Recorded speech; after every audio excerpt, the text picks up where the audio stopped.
자, 이제 사사기 3장 7절부터 16장 31절까지 우리 그 표에 보게 되면요, 사사들의 이름, 그리고 통치 연한, 그리고 그들을 이제 압박했던 주변 세력들, 그리고 성경에 기록되어 있는 부분들, 이렇게 이제 기록이 되어져 있습니다. 이 표에 보시게 되면요,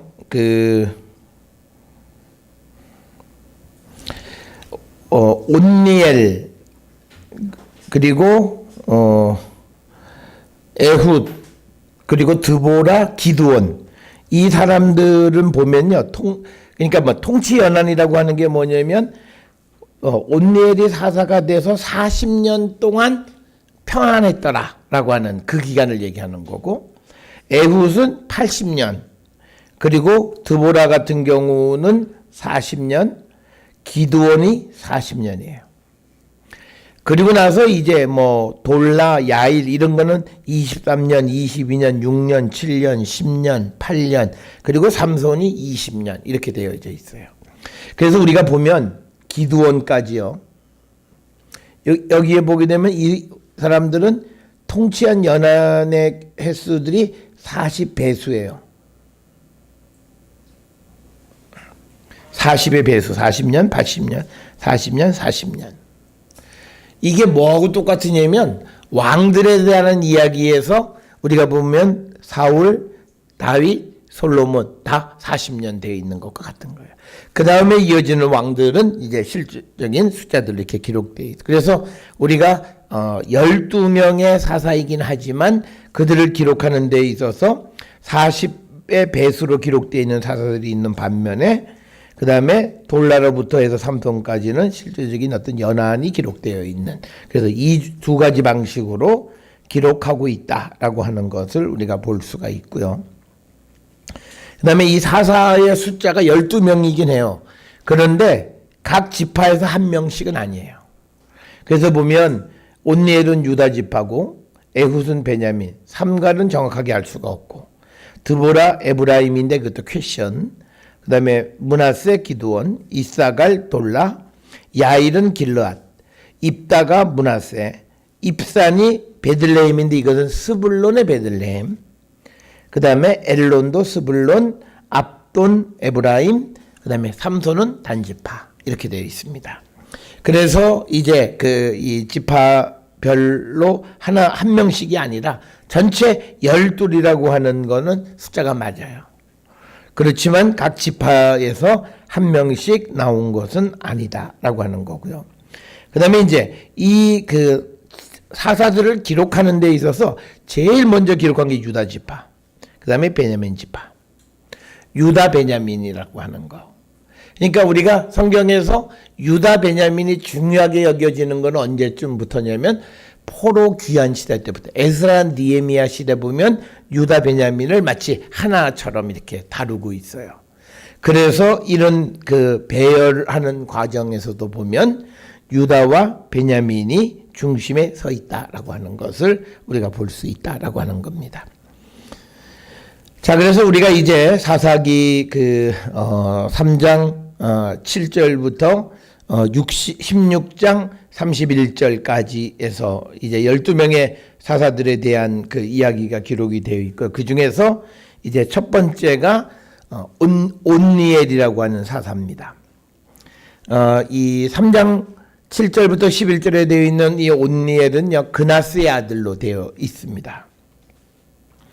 그래서 이제 3장 7절에서는 이스라엘이 압제를 당하고, 그 다음에 3장 8절, 9절, 특히 9절에서는 여호와께서 이제 그 구원자를 세우시고, 그리고 3장 10절부터 11절에서는 이제 그 압제로부터 노임을 받는 이야기로 이렇게 기록이 되어져 있고요. 이 온니엘에 대해서 사사기 3장 9절에 보게 되면요, 그는 갈렙의 아우 그나스의 아들 온니엘이다. 그래서 온니엘하고 갈렙하고 사이의 관계는 소위 삼촌과 조카 사이로 것으로 이렇게 기록이 되어져 있고요. 그다음에 온니엘은 사사기 1장 13절이나 여호수아 15장 15, 17절에 보면 드비를 정복하는 데 참여했던 사람으로 이렇게 기록이 되어 있고, 그 대가로 온니엘은 악사, 갈렙의 딸인 악사와 결혼을 하게 됐다라고 하는 거죠. 그러니까 조카가 사위가 된 거예요. 그러니까 이거는 굉장히 종례혼이죠. 종례혼이라도 굉장히 가까운 인척 간의 결혼의 모습을 우리가 볼 수 있다라고 하는 겁니다. 그래서 우리가 이제 이 사사기 3장 7절부터 11절의 온니엘의 이야기는요, 앞으로 나오는 16장 31절까지의 11명, 나머지 11명의 사사들의 이야기가 전개되어지는 그 어떤 그 모델을 제시해 주는데, 7절에 보게 되면요, 이렇게 되어 있어요. 이스라엘 자손이 여호와 목전에 악을 행하여 자기들의 하나님 여호와를 잊어버리고 바알들과 아세라들을 섬긴지라. 그러니까 여기에 공식이 있어요. 7절에서 공식은요, 두 단어가 중요한 거예요. 하나는 여호와 하나님을 잊어버리고 대신에 바알과 아세라를 섬겼다라고 하는 거죠. 그러니까 사실 이게 뒤집어진 거예요. 여호와를 섬기고 바알과 아세라를 잊어버려야 되는 거예요. 그런데 이 이스라엘이 여호와의 목전에서 하나님은 잊어버리고 바알들과 아세라를 섬겼다라고 하는 거죠. 바로 이 7절에 나와 있는 모습을 배교다라고 하는 거예요. 하나님을 잊어버리고 다른 신을 섬기는 그런 모습이 되겠고요. 그래서 이제 배교하는 모습 이렇게 기록이 되어 있고요. 이 배교하게 되면 그 다음에 이제 따라오는 게 뭐냐면 하나님의 진노예요.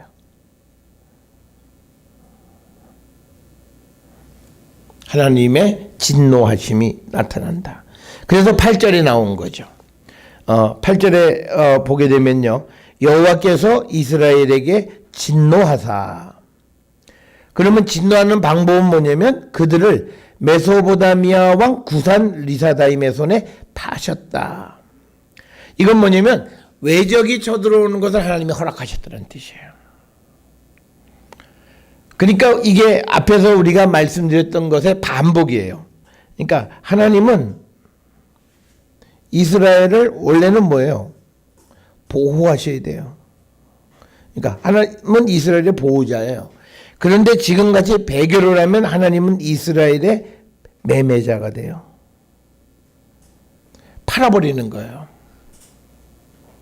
그러니까 우리가 중요한 건 뭐냐? 하나님과 이스라엘 사이에 관계가 바르게 정립되지 않으면 보호자가 매매자가 돼버려요. 그 모습을 지금 8절에서 이제 보여주고 있고요. 그래서 리사다임의 손에 파셨으므로 이스라엘 자손이 구산 리사다임을 8년 동안 섬긴 거니까 8년 통치를 당하는 거죠. 그러니까 이건 뭐냐면요, 종살이 했다는 거죠. 그러니까 여기서 우리가 하나 볼 수 있는 게 있어요. 하나님은 이스라엘을 이집트의 종에서 해방하셨죠. 그런데 이스라엘이 하나님의 말씀을 듣지 않고 배교한 이스라엘은 다시 이집트의 종이 되게 하시는 거예요. 그러니까 여기서 이제 이집트가 아니라 다른 나라에 종에서 해방된 사람들이 배교하면 다시 종이 되게 하는 거예요. 똑같은 거예요. 신약에서 우리가 이 예수 그리스도를 통해서 그리스도가 우리를 죄에서 해방시켜 줬죠. 근데 우리가 배교하면 다시 죄의 종로로 가죠. 똑같은 패턴이에요. 그러니까 배교라고 하는 것이 뭐냐면 우리가 그리스도나 하나님을 잊어버리는 거예요. 그래서 우리가 해방, 종이라고 하는 거, 해방은 우리가 구원에 대한 상징이고 종이라고 하는 것은 우리가 구속, 그러니까 뭐냐면 어디에 속해지는, 어디에 붙잡혀지는 것의 상징이 종로로 산다라고 하는 거죠. 그래서 8절에 보면 이스라엘 자손이 구산 리사다임을 8년 동안 섬겼다라고 하는 겁니다.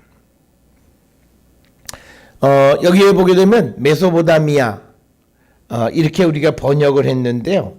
히브리어 원문에는요. 메소포타미아라고 기록되어 있는 것이 아니라 아람 나하라임이라 이렇게 기록이 되어 있어요. 자, 아람 나하라임이라고 기록되어 있는데 그건요. 여기에요. 여기 보면 요거요. 이렇게 읽은 거죠. 아람 나하라임. 네. 이 아람 나하라임이라고 이렇게 기록이 되어 있는 이 부분, 이건 어디냐면요. 이 말이에요. 아람인데 나하라임이란 말이 뭐냐? 두 강 사이의 아람이란 뜻이에요. 그러니까 두 강 사이에요.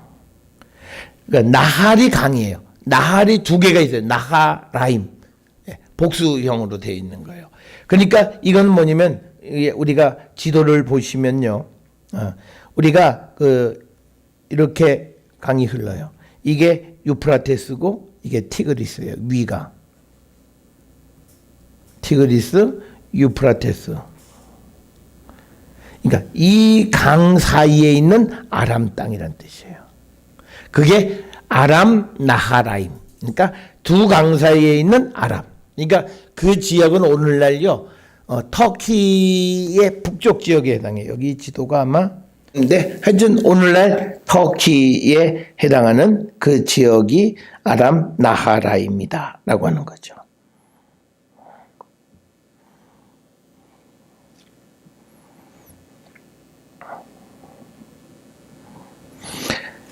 자, 그 다음에 이제 9절에 이제 그렇게 해서 8년을 섬기게 되니까 이제 그 이스라엘 자손이 여호와께 부르짖음에, 그러니까 여기에서 부르짖다라고 하는 그 말 속에는요, 뭐가 전제되어 있냐면 이스라엘의 이 부르짖음이라고 하는 말에는요, 회개를 동반하는 거예요. 그러니까 부르짖음에는 이게 회개를 동반하는. 그래서 여호와께서 이스라엘 자손을 위하여 한 구원자를 세워 그들을 구원하게 하시니 그는 갈렙의 아우 그나스의 아들 온니엘이다. 이렇게 기록이 되어 있습니다. 그래서 이제 온니엘이 이스라엘의 사사가 되어서 이스라엘을 이 메소포타미아의 이 통치로부터 구원하게 됐다라고 하는 거예요. 자, 그러면 이제 하나님께서 이 온니엘을 택하셨잖아요. 사사로. 그러면 그 사람이 사사로 택함을 받았느냐 안 받았느냐를 우리가 어떻게 하냐는 거예요. 그게 10절에 나와 있어요. 여호와의 영이 그에게 임하셨으므로. 그러니까 뭐냐면 여호와의 영이 임한 거예요. 우리가 구약 성경에서요. 여호와의 영, 이 말은 신약으로 얘기하면 성령이죠. 그럼 여호와의 영이 임함으로 인해서 그가 사사의 역할을 하는 거예요. 그렇죠? 그래서 10절에 보면 여호와의 영이 그에게 임하셨으므로 그가 이스라엘의 사사가 되는 거예요. 그러니까 사사냐 아니냐를 구별하는 기준이 뭐냐면 여호와의 영이 그에게 임했냐 안 했냐는 거예요. 이거 똑같이요. 우리가 신약으로 딱 대입을 해보면요. 오늘날 그가 그리스도인이냐 아니냐, 예수를 믿는 사람이냐 아니냐를 구별하는 기준이 뭐냐면 성령이 임하는 여부예요. 그러니까 10절을 이렇게 우리가 읽을 수 있어요.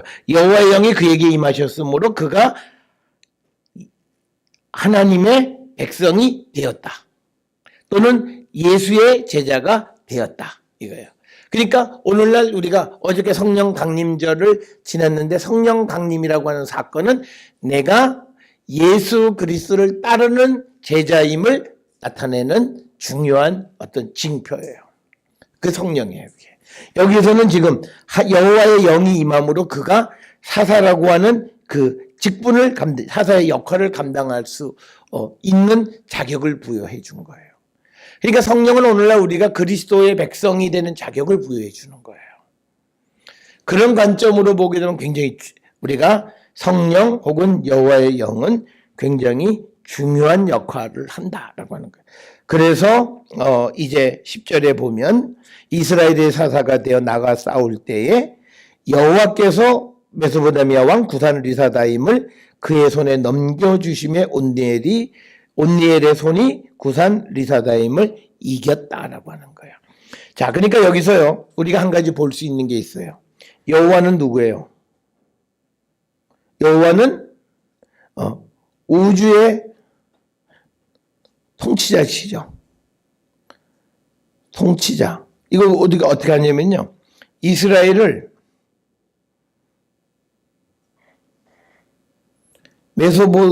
메소포타미아에게 넘겨준 건 누구예요? 하나님. 자, 우리가 어디 나오시냐면요. 8절, 9절에 보세요. 8절에 보면 여호와께서 이스라엘에게 진노하사 그들을 메소포타미아 왕 구산 리사다임의 손에 파셨다. 그에게 넘겨주신 거예요. 그 다음에 이제 10절 여호와의 영이 그에게 여기서 그는 온니엘에게 임하셨으므로 그가 이스라엘의 사사가 되어 나가서 싸울 때에 온니엘이 싸우는 거 아니에요. 여호와께서 메소포타미아 왕 구산 리사다임을 그의 손에 넘겨주셨다는 거예요. 그러니까 다시 메소포타미아 왕을 누구에게? 이스라엘에게 넘겨주셨다는 거예요. 그러니까 여기서 우리가 중요한 건 뭐냐면 하나님은 이스라엘만 지배하는 게 아니라 메소포타미아까지도 그러니까 세상 전부를 통치하시는 우주의 통치자이시다라는 거예요. 그래서 우리가 이걸 알면 이게 우리가 성경에서 얘기하는 세계관이에요. 하나님이 세상의 모든 것을 주관하신다는 거예요. 그건 뭐냐면 나를 주관하실 뿐만 아니라 그 다음에 반대쪽에 있는 나의 대적자들도 하나님이 주관하시는 거예요. 그게 우리가 여호와가 우주의 왕, 세상의 왕이시고 우주의 통치자라고 하는 개념이에요. 그래서 우리가 어려움에 직면했을 때 상대 적군한테 가서 뭐 도와달라 그럴 필요가 없는 거예요. 왜? 그 모든 것을 주관하시는 분은 하나님이시기 때문에. 그래서 우리가 하나님에게로 가면 하나님이 믿는 사람들뿐만 아니라 안 믿는 그런 세력까지도 하나님이 주관하세요.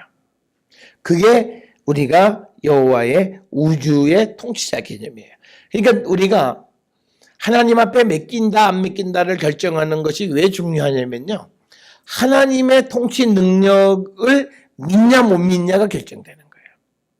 그러니까 하나님이 내 원수까지도 지배하시는 분이다라고 하는 걸 믿냐 안 믿냐에 따라서 내가 하나님에게 맡기느냐 내가 세상 사람들한테 가서 도움을 청하느냐가 결정되는 거예요. 그런데 지금 이 3장 10절에서 보여주는 것은 메소포타미아 왕 구산 리사다임을 온니엘의 손에 넘겨주신 것이 여호와예요. 그래서 이기게 하셨다는 거예요. 그러니까 지금 여기에서 나타나 있는 3장 7절부터 10절까지 나타나 있는 이 전쟁은요. 여호와의 전쟁이에요. 보세요. 메소포타미아의 구산 리사다임이 와서 이스라엘과 싸울 때 그 승리를 누가 결정해요? 하나님이 결정하셨어요. 다시 또 이제 이스라엘을 위해서 하나님이 이스라엘과 메소포타미아 왕의 전쟁을 또 주관하세요. 그래서 이번에는 이스라엘에게 승리를 주신 거예요. 그러니까 주님은 모든 걸 다 왔다 갔다 하실 수 있는 분이다라는 거예요. 이게 뭐냐면 우리가 영어로 유니버셜리즘, 보편적인 통치.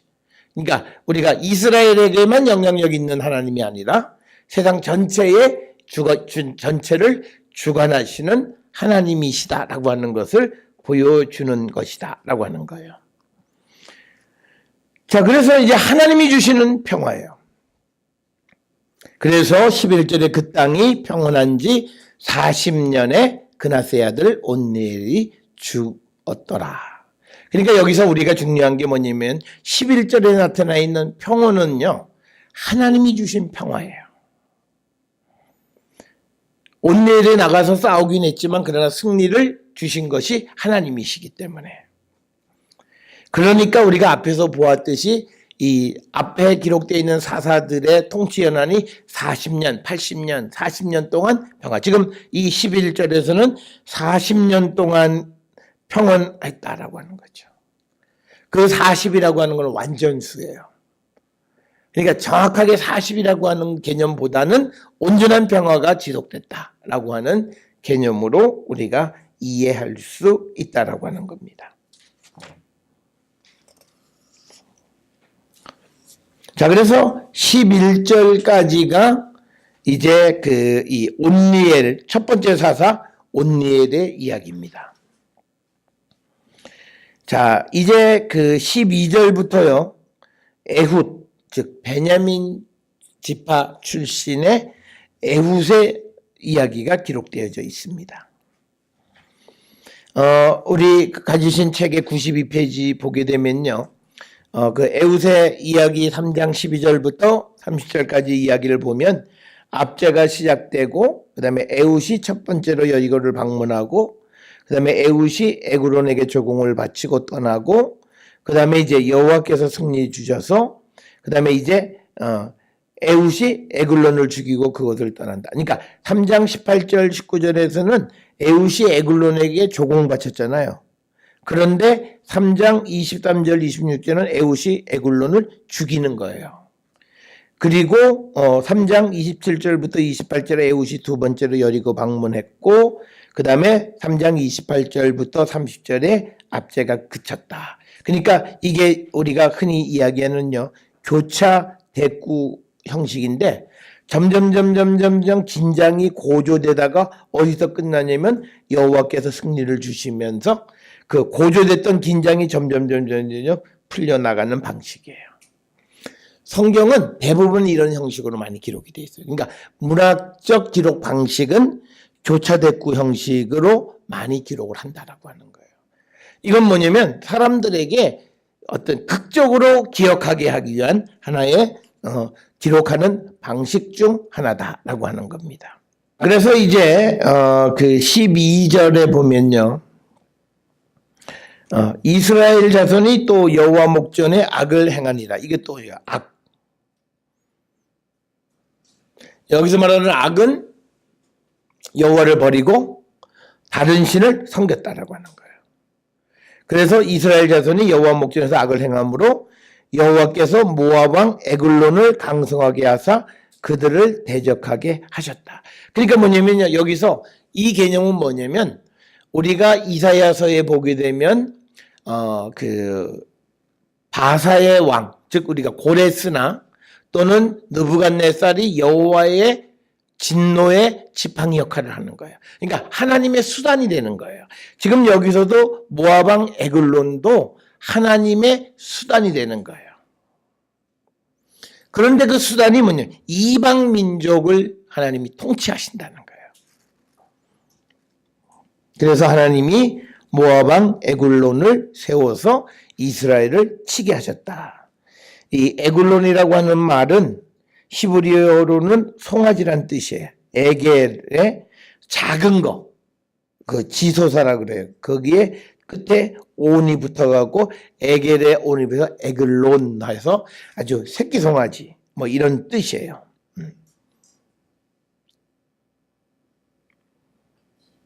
그러니까 뭐냐면요, 새끼 송아지는 약하잖아요. 그걸 키워서 이스라엘을 대적하게 했다는 거예요.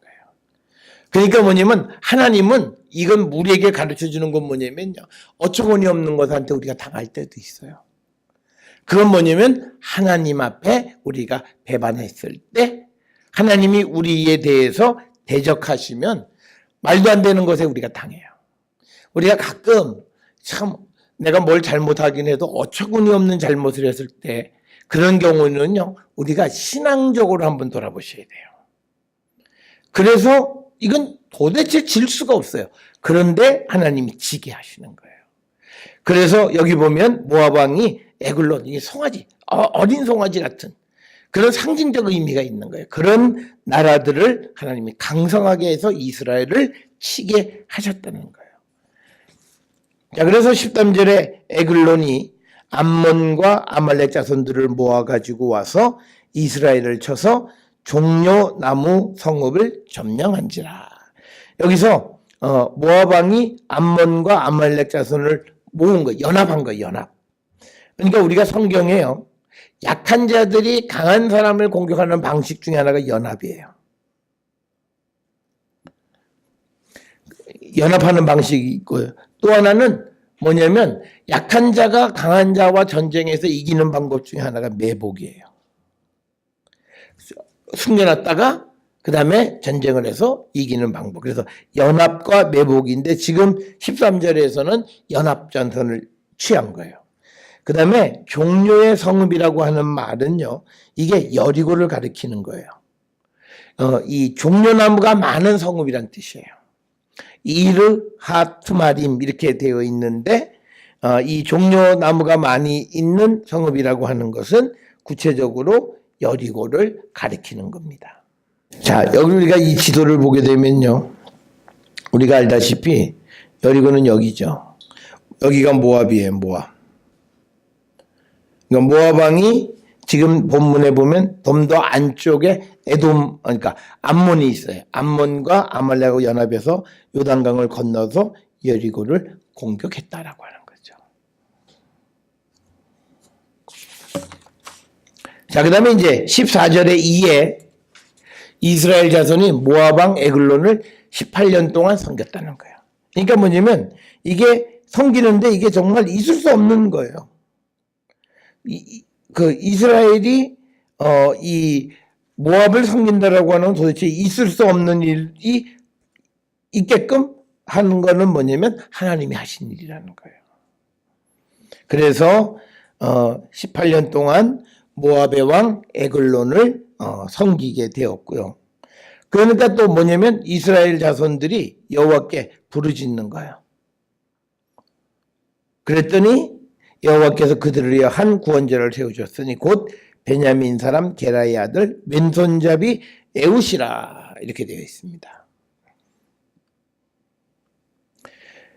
이스라엘 자손이 그를 통하여 모압 왕 에글론에게 공물을 바칠 때에, 공물이라고 하는 것은 조공을 바치는 거예요. 선물을 바치는 거예요. 그러니까 베냐민 지파의 에웃을 이제 사사로 이제 세우셨고, 그리고 이스라엘이 이 모압 왕 에글론에게 공물을 바칠 때 16절에 에웃이 길이가 한 규빗 되는 좌우의 날선 칼을 만들어 그의 오른쪽 허벅지 옷 속에 찼고, 공물을 모압 왕 에글론에게 바치는데 에글론은 매우 비둔한 자였다.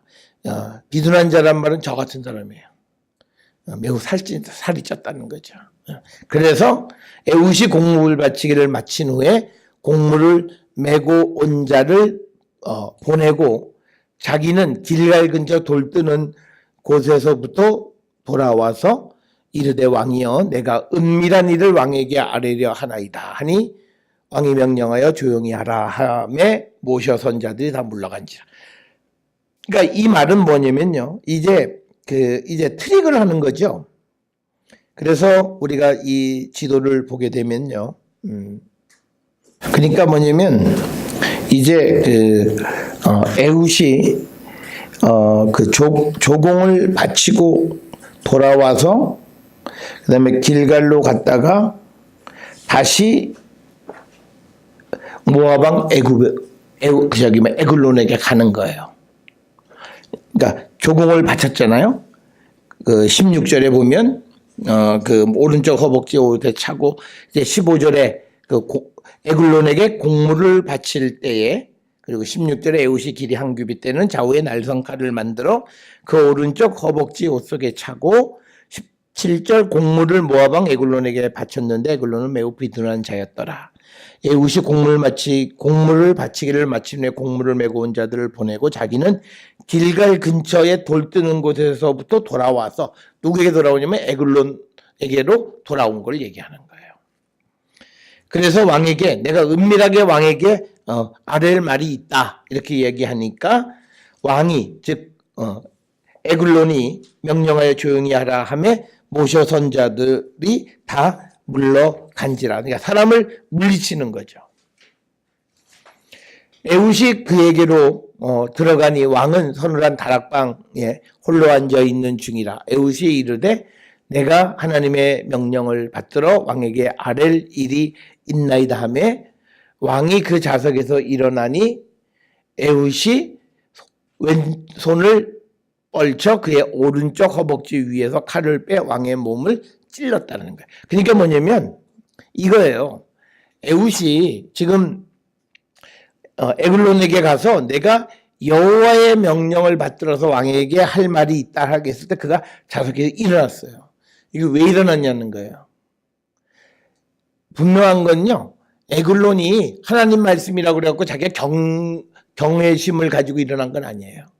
왜냐면 내가 하나님의 명령을 받아가지고 왔다라고 얘기를 들었을 때 저건 적군이다라고 하는 걸 이미 암시하는 거예요. 그래서 그가 좌석에서 일어날 때 에훗이 자기의 허벅지에 있는 칼을 빼서 왕을 찔렀다는 거예요.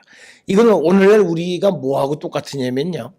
우리가 중동 지역에 여행하다가 알라 오브라카 이게 뭐냐면 알라의 영광을 위해서 그러면 반드시 테러가 일어나요. 폭탄이 터지거나.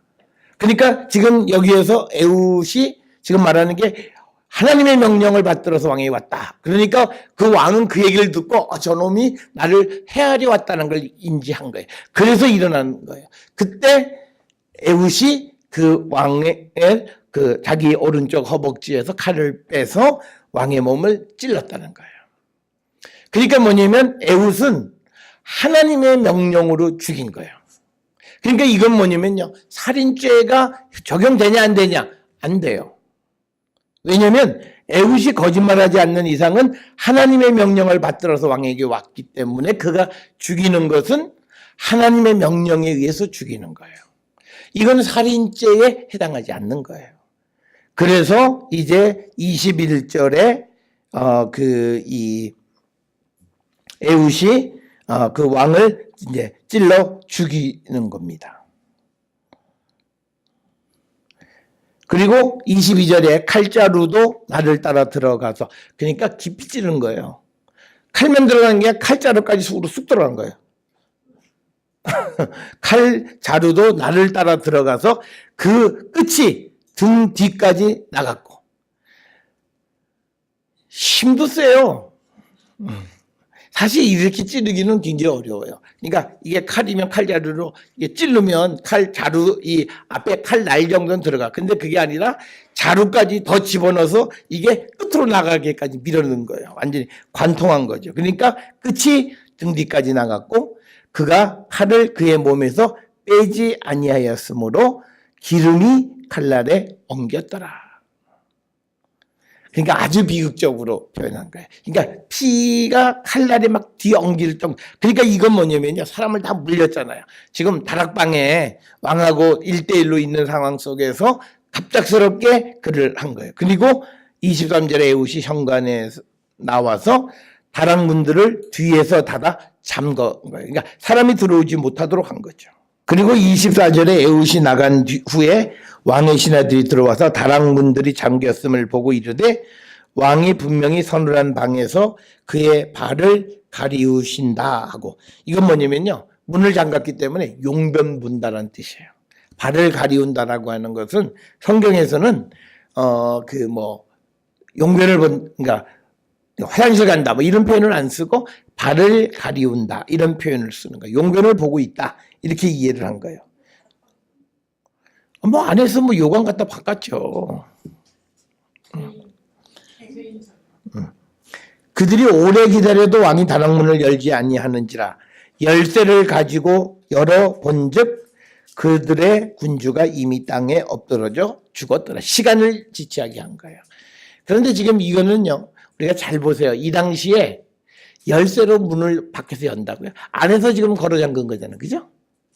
그러면 안에서 잠궜는데 이거는 뭐냐면 지금 우리 이런 열쇠를 상정하고 있는 거예요. 그러니까 이건 뭐냐면 기록하고 있는 사람들의 시대와 기록할 이 사건의 배경이 된 시대의 문화적 차이가 있는 거예요. 그러니까 열쇠로 열고 들어갔다는 거죠. 근데 사실은 이게 어떻게 잠그는 거냐면요. 우리가 옛날에 다락 같은 거면 안에서 문고리를 딱 해서 이 열쇠로 안에서 잠궈버리면 밖에서는 문을 부수지 않으면 열 수가 없어요. 그런데 지금 여기에서는 열쇠 가지고 문을 따고 들어갔다는 거예요. 지금 이런 열쇠를 얘기하는 거예요. 앞뒤에서 다 열게끔 되어 있는. 이 당시의 문화는 그런 문화가 아니다라고 하는 거예요. 그러니까 이런 문화적인 측면에서 보면 시대착오적인 그런 표현을 볼 수 있는 겁니다. 자, 그래서 26절에 그들이 기다리는 동안 에훗이 피하여 돌 뜨는 곳을 지나, 돌 뜨는 곳이 어디? 길가를 지나서 스이라로 도망했다라고 하는 겁니다. 스이라가 정확하게 어디냐라고 하는 것은요, 학자들 사이에서 여러 지역을 여기다 저기다 얘기하는데 아마 요단 에브라임 산지가 시작하는 그런 부분. 그러니까 길가를 지나서 돌 뜨는 곳을 지나서 이제 에브라임 산지 쪽으로 이제 숨어가는 그런 모습입니다. 그래서 27절에 그가 이르러 에브라임 산지에서 나팔을 불며 이스라엘 자손이 산지에서 그를 따라 내려오니 에훗이 앞서가며 이제 군대를 이끌고 가서 공격하는 거죠.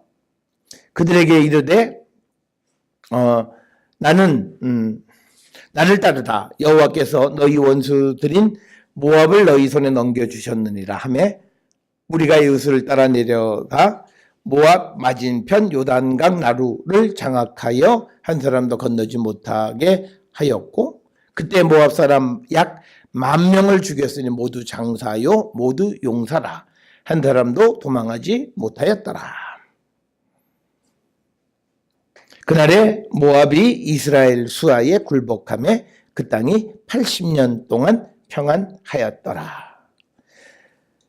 그래서 이 사사기 3장 12절부터 30절까지는 이스라엘이 아까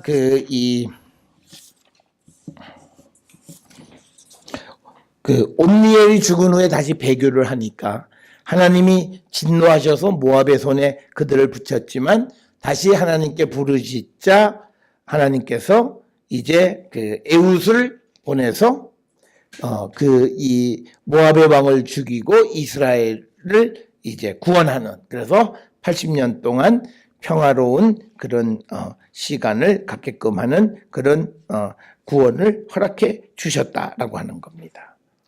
그래서 이 3장 12절부터 20절에 나타나 있는 에훗의 전쟁은 철저하게 하나님이 그를 도우신 소위 성전의 개념이에요. 여기서 우리가 에훗이 뭐 어떤 용맹하다 뭐 이런 걸 우리가 발견하면 안 돼요. 그 이면에 있는 하나님, 그 하나님께서 이스라엘을 구원하기 위해서 에훗을 단지 들어서 쓰셨을 뿐이지 그래서 이스라엘의 구원자는 누구냐? 여호와 하나님이시다라고 하는 것이 정확한 표현이다라고 하는 겁니다. 자, 그래서 우리가 이제 두 번째 이 베냐민 지파의 선지자 이 사사였던 에훗에 대한 이야기고요. 그 다음에 이제 3장 31절 딱 한 절로 되어 있는 에훗 후에는 아나세 아들 삼갈이 있어 소를 무는 막대기로 블레셋 사람 600명을 죽였고 그도 이스라엘을 구원하였더라. 네? 그러니까 이게 뭐냐면요. 지금 순서로 보면 말이 안 되잖아요. 뭐라고 돼야 돼요? 에훗 후에는 아나세 아들 삼갈이 있어서 소무는 막대로 그러니까 뭐냐 어느 지파 사람 누구 예. 그리고 또 이스라엘이 어떻게 해서 하나님을 배반했고 하는 그런 구절들이 있어야 되는 거예요. 그런데 그거 없이 그냥 소무는 막대기로 블레셋 사람 600명을 죽여 그도 이스라엘을 구원하였다. 이렇게 아주 간략하게 삼갈의 역사를 기록하고 있습니다. 그래서 이 삼갈 이야기는요. 문제가 많아요. 과연 삼갈이 사사였냐 아니었냐. 너무 우리가 지금 얘기한 건 너무 대충 썼어요. 그래서 어떻게 또 설명하는 사람이 있냐면 사사의 숫자를 12를 맞추기 위해서 삼갈이라는 사람을 중간에 끼워 넣었다는 거예요. 12지파. 그래서 우리가 그렇게 되는데 우리가 이제 4장 1절을 한번 보세요. 4장 1절에 뭐라고 되어 있냐면 에웃이 주군이 이렇게 되어 있어요. 그죠? 그러면 이 이야기가 삼가리가 앞에 있으면 삼가리 주군 후에 이렇게 되어야 되잖아요. 순서적으로. 그런데 4장 1절에 에웃이 죽은 후다. 그러니까 삼가는 어떻게 되냐면 온니엘, 에훗, 그 다음에 이 드보라 그 사이에 숫자적으로 봐서 12이 안 되니까 삼가를 띄워 넣었다는 거예요. 삼가를 31절에 띄워 넣고 그러면 에훗이 죽은 후에도 삼갈이 죽은 후에를 이렇게 고쳐야 되는데 그것까지 생각을 못한 거야. 그래서 우리가 이런 순서적인 면에서 보면 3장 31절에 삼갈에 관한 이야기는 너무 간략하게 기록이 되어져 있고 4장 1절에 이어지는 이야기도 바로 드보라 이야기에서 에훗 다음으로 이어지는 것처럼 기록하고 있는 것이 삼갈의 존재에 대한 의문을 갖게 하는 것이다 라고 하는 겁니다. 자, 그래서 우리가 이 3장을 통해서 우리가 보여지는 게 뭐냐면요. 우리가 101페이지 보게 되면 이 사사기에 나와 있는 사사들의 메시지는요. 3장 7절부터 6장 16장 31절이 이거예요. 범죄, 배교, 그다음에 회개하면 하나님께서 사사를 보내서 구원하시는 거예요. 그래서 여기에도 중요한 게 뭐냐면 회개라고 하는 개념이 등장하기 시작한다라고 하는 겁니다. 이 회개가 중요한 역할을 한다. 그래서 우리가 지난번에 보았듯이 서론하는 부분에 이스라엘 역사에서 회개가 강조되어지는 것은 유다 왕국의 후기, 즉 포로기 이후 시대 거다. 왜냐하면 이스라엘이 포로로 잡혀간 다음에 자기들에게 기회가 주어져야 되잖아요. 그 기회가 주어지는 게 뭐냐면 회개예요. 그러니까 전에는 율법만 있었을 때 죄 지면 너 죽어. 땡. 그게 끝이에요. 끝. 죽음. 넌 하나님 말씀대로 하면 축복, 저주 둘 중에 하나예요. 그런데 그것이 이스라엘 자기에게 적용이 되는 거예요. 바벨론 포로로 잡혀가니까. 그러니까 그때 이들이 강조하는 게 뭐냐면 회개라고 하는 하나의 단계가 더 생기는 거예요.